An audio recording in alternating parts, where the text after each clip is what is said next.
Okay, this is the business end of the drainage system.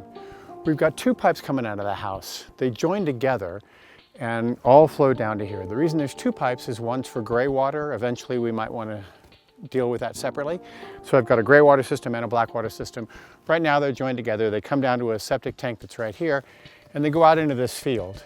This field is an unusual thing. You don't normally see them. A conventional septic system has a thing called a leach field, which is a network of pipes with holes in them that drain the effluent down into the ground, and it all just goes down.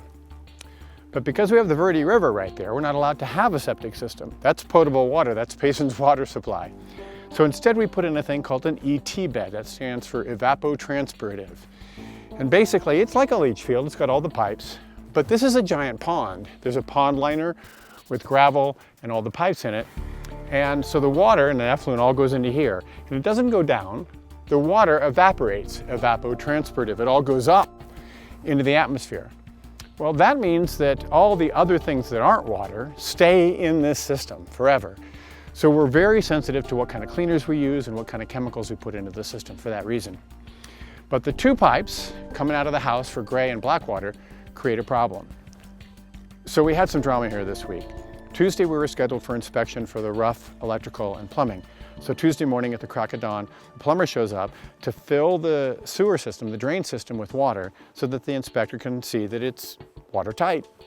So he comes, and the way to do that is you plug water supply into one of the drains. He brought the adapters to do that, and then you start filling it. And because we have the two pipes, the gray and the black, he started with the gray system fills up. To make sure it doesn't all flow down in here, they go to the cutouts right outside the front door, and they put in these expandable bladders and they pressurize them, and that then seals it. So from the whole inside of the house to that point is a closed system. So they fill it up, and it should fill up all the underground. And then it goes up into the breathing system. Now all the drains have vents, and the vents all join up at the top. And that's how it's going to go from gray to black. So we fill all the gray up, and as soon as it gets up to the ventilation system, then it'll flow over and backfill all the black. But after an hour, we didn't have any water coming into the black. After the black fills up, the water's going to come out at the top of the roof, out through the top of the ventilation system. That's how you know you're full, and that's when you turn it off. So after an hour, he's tired of waiting. He says, well, I'm sure it's going to work, so I'm going to go ahead and leave. When water flows out of those things, just turn it off. Well, about an hour later, we're still not full, so this is not a good sign. So I called him and I said, we're still not full, and I think that's a problem. And he said, I do too. So we canceled inspection. Too late, because he was driving up just as I was calling to cancel. So he went and passed everything else, but he didn't pass the plumbing, of course. Okay, so then we have a problem, and we have to find out what it is. So the easiest answer, of course, is that the seal at the bottom is failing and that's just coming all out. Well, that all looked fine. So he said, okay, I'll come back tomorrow with a camera system. So the next day, Carden shows up with his brother and a camera system. Really cool device.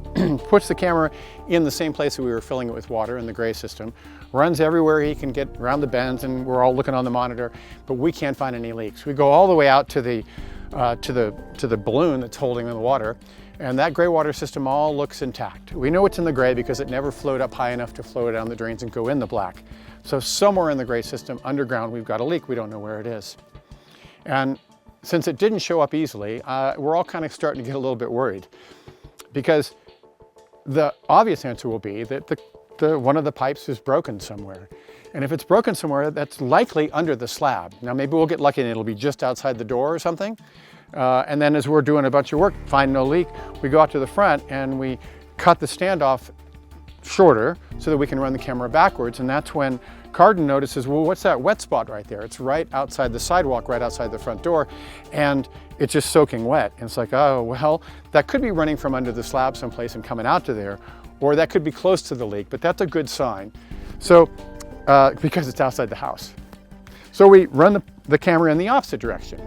We look around, we still can't find anything. There's some discoloration on the pipe here and there, but there's no obvious breaks or no obvious leaks that we can find with the camera. So we're getting highly frustrated because that water says that it should be somewhere right along in there, and we're not seeing anything. So then I get this idea, and I ask the concrete guy that's doing the concrete grinding, you didn't dump any water, did you? Yeah, I dumped my ice chest right over there. So that water was a red herring. That was an ice chest dump, not a leak. So now we're inside and we're running the camera backwards. We go every place we can go because of the joints, and we can't find any leaks anywhere at all. And we're starting to get a little bit worried. It's dark at this point, and we haven't found it.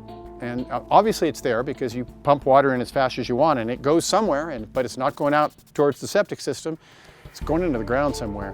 And our slab has all those radiant pipes in it. Drilling through the slab to get to a leak in the sewer system would be an absolute disaster. We don't want that, but we're very worried that's what we're going to face.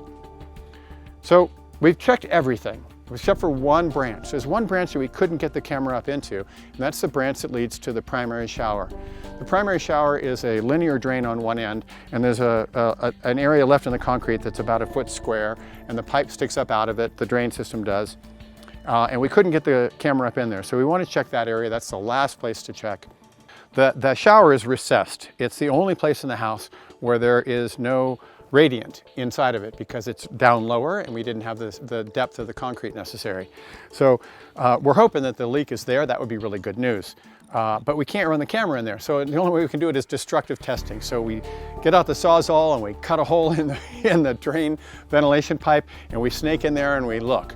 And sure enough, that's where it is. There's moisture down around the pipe where it comes up out of the ground, and that's where the leak is. But where in that run is the leak? Is it underneath the shower concrete, or is it underneath the house concrete? We're very worried. We did a lot of digging, couldn't find it by digging as far as we could reach, but we can only reach about 2 feet, and about 2.5 feet is where you get to the edge of the shower stall.